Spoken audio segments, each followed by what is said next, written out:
Bonsoir tout le monde, j'espère que vous allez bien. Moi c'est Fopa Cyrus et bienvenue sur ma chaîne. Ici, bien évidemment, on parle de business, voyage, divertissement et culture. Si c'est la première fois que tu tombes sur la chaîne, je te prie de t'abonner et d'activer la cloche de notification pour ne rater aucun des contenus. Alors, aujourd'hui, nous allons parler d'un sujet qui revient chaque fois, le travail en Russie. Donc, nous allons parler du visa travail. Comment immigrer pour venir en Russie et travailler?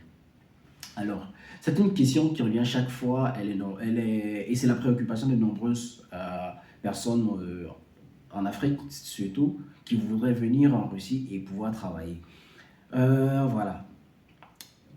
Je vous dirais que déjà au niveau de la valeur monétaire, la valeur du rouble, qui est la monnaie utilisée en Russie, est supérieure à celle de la monnaie de la majeure partie de nos pays en Afrique. Donc, d'où je viens précisément du Cameroun, la monnaie du Cameroun, avec une comparaison à celle du rouble, est plus petite par rapport au rouble. Malgré les sanctions qui pèsent actuellement sur la Russie, leur monnaie est toujours supérieure à la nôtre. Et je crois que 1 rouble est égal à 6, et poussière de francs CFA. Donc, ça c'est déjà sous les sanctions. Donc, ce qui veut dire que si vous venez ici et que vous travaillez, vous gagnez jour 2500 roubles par jour, vous devrez faire les 2500 fois le taux courant qui sera, lorsque vous serez en train de voir la vidéo, pour savoir combien est-ce que vous devrez percevoir par jour comme salaire. Maintenant, le visa travail. En Russie, il est pratiquement difficile d'obtenir un visa travail. Pourquoi? Les Russes, la configuration de leur système de travail dans ce sens est très restreinte. Restreinte pourquoi? Parce qu'ils ont pratiquement toutes les compétences qu'il faut dans pratiquement tous les domaines.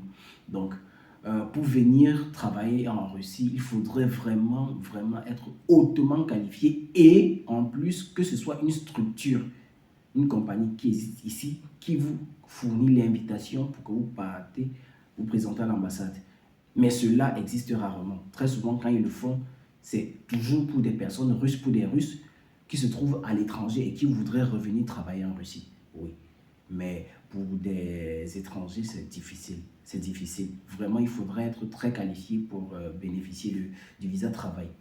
Alors, nous, Africains, très souvent, nous avons l'habitude plutôt de contourner un peu. C'est-à-dire de venir soit en tant que touriste.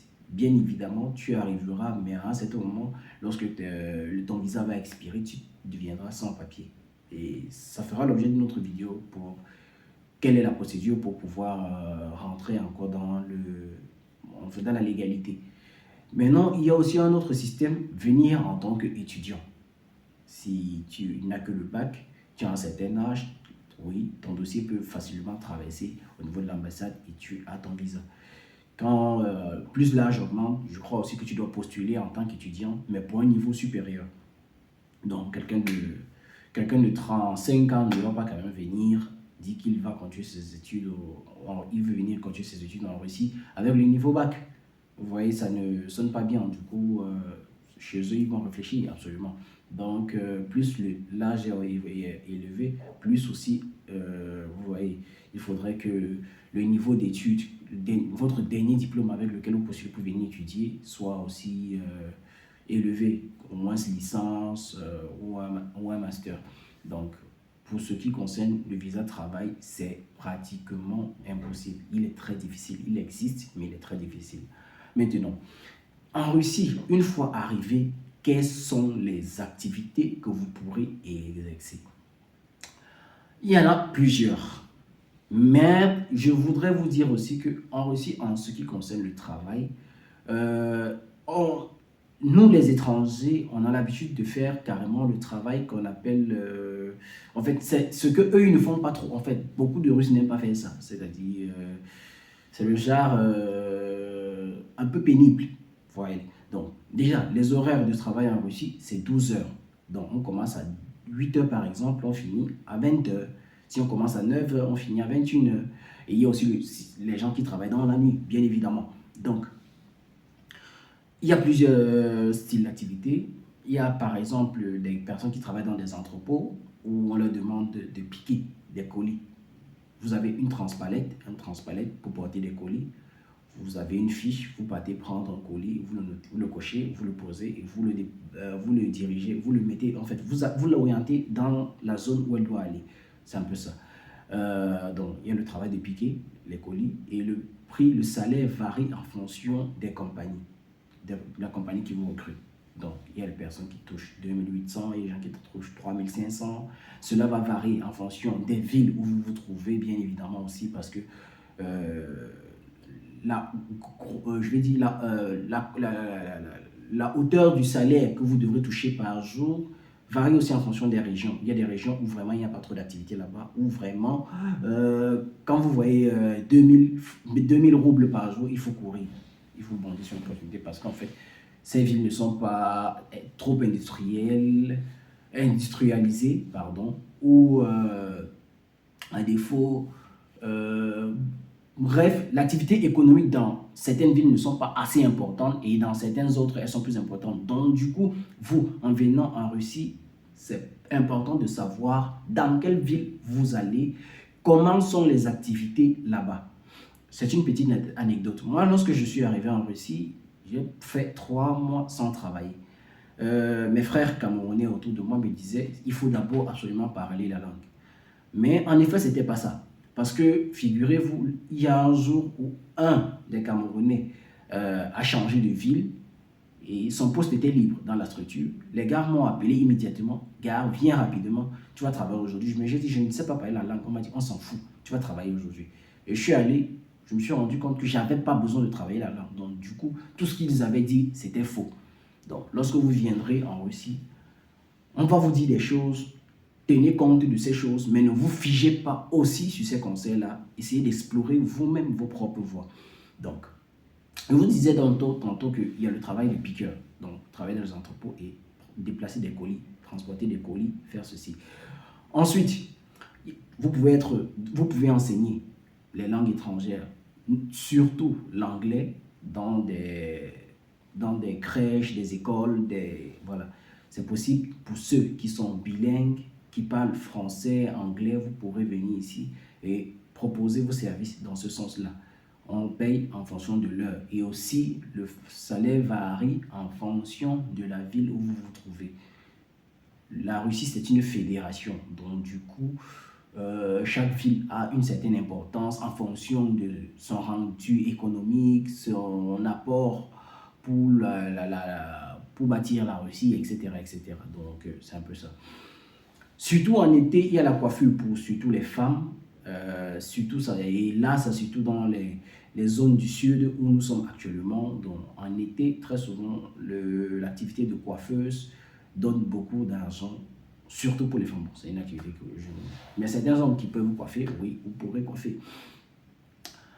Entre autres aussi, il y a le Dastavka. C'est ce que je fais. Bon, en fait, c'est ce que je faisais. Je viens de quitter. Le Dastavka, c'est la livraison où vous êtes censé prendre un colis et aller livrer de l'autre côté chez un client. Donc, voilà de quoi il s'agit. Maintenant, le Dastavka est vraiment large. Donc, quand je dis large, il y a le Dastavka qui concerne seulement de la nourriture. Il y a le Dastavka qui concerne tout style de produits. Il y a le Dastavka qui concerne des produits de la poste, etc. Alors, pour le Dastavka, vous pouvez travailler à pied, à vélo électrique, à moto, à voiture. Ce qui veut dire, lorsque vous venez en Russie et que vous n'avez pas, en fait, vous ne voulez pas trop dépendre de ce genre de travaux où il faut être toujours là. Si vous n'êtes pas là, les travaux par exemple précédents que j'ai cités, si vous n'êtes pas là, on va vous sanctionner. Si vous êtes censé travailler là-bas le jour, vous n'êtes pas à la structure, on va vous sanctionner. Contrairement au Dastavka, le Dastavka, c'est lorsque tu es disponible, c'est-à-dire lorsque tu te sens libre, tu ouvres l'application et tu te mets au travail. quand tu es fatigué ou quand peut-être il neige beaucoup et que tu ne peux plus supporter la température à l'extérieur, tu rentres, tu arrêtes l'application. Donc voilà un peu comment ça fonctionne le Dastafka. Vous êtes payé en fonction du nombre de livraisons que vous allez faire, la distance à parcourir pour effectuer une livraison compte aussi dans le prix qu'on vous paye pour la commande, pour les ACAS, pour la livraison. Donc, maintenant, ce que je veux vous dire, c'est que plus vous avez un moyen de locomotion, plus vous faites plus de livraisons et davantage vous gagnez. Et aussi, donc ce qui veut dire que vous êtes payé en fonction de ce que vous avez livré, du nombre de commandes que vous avez livré. Sans toutefois oublier que plus vous faites de livraisons aussi, plus la compagnie, la société qui vous engage, qui vous gère, vous donne des primes. Enfin, c'est-à-dire, on vous dit par exemple, à partir des 10 commandes que vous avez effectuées en une journée, on vous donne par exemple plus 500 roubles. Vous voyez, par exemple, pour le 25 décembre, après 9 commandes, on avait plus 800 roubles.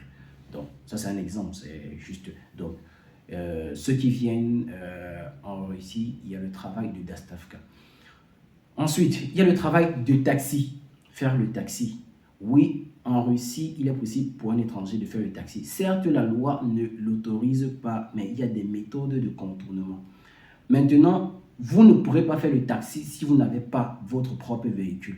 Donc, ce qui fait que ceux qui peuvent venir en Russie avec un certain fonds, un certain capital, vous pourrez vous-même vous acheter un véhicule et aller vous enregistrer pour faire le taxi.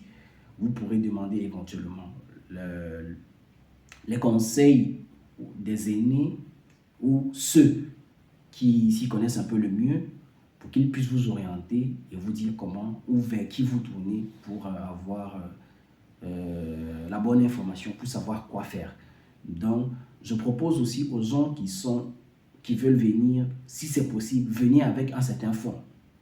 Parce que ça vous donne un certain avantage. Oui, ça vous donne un certain avantage.